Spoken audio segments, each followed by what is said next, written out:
The most successful pirate in history was a Chinese woman who showed up in the historical record at the age of 25 as a sex worker on a floating brothel in Guangdong. She had many names, but at her peak, Zheng Yi Sao commanded between 40,000 and 60,000 freaking pirates. While working the floating brothel, she was known for her shrewd business savvy, and for dealing in trade secrets of politicians and wealthy patrons gathered on the Pello. In 1801, she met a famous pirate named Zheng Yi.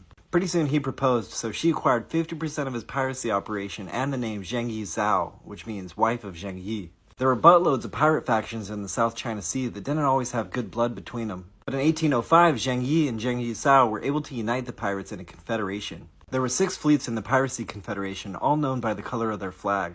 Our subject's fleet was the Red Flag Fleet and had the most ships of the bunch. A couple years after that, Zheng Yi ended up falling overboard in a gale or something, and Zheng Yi Sao quickly took control of the operation. Her late husband had an adopted son named Zheng Bao, who had been abducted at the age of 15 and pressed into piracy. Pretty soon, Zheng Yi Sao started a relationship with him, and together they consolidated control over the Piracy Confederation. They had about 400 junks altogether, between 40,000 and 60,000 pirates, and things were about to change under her command. And she implemented a new code of conduct for all the pirates in the Confederation. She was the only one who could sanction attacks and give orders, and if anyone else tried, they'd get their head cut off. Loot was to be gathered and distributed equally. 20% of the booty went to the looters, and the rest went to the Pirate Navy's public fund.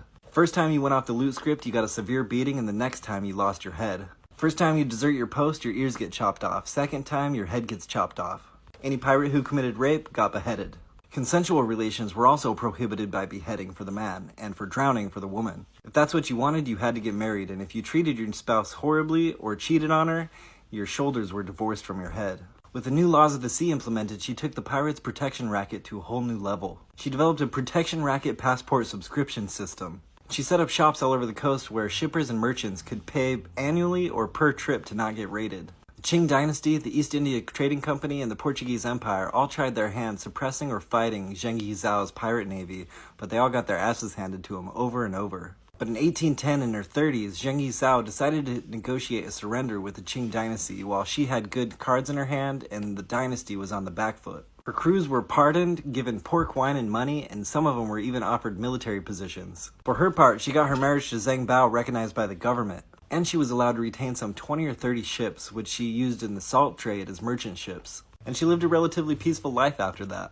She ran them merchant ships and was the proprietor of an infamous gambling house somewhere in Guangdong, and died at the age of 68 or 69.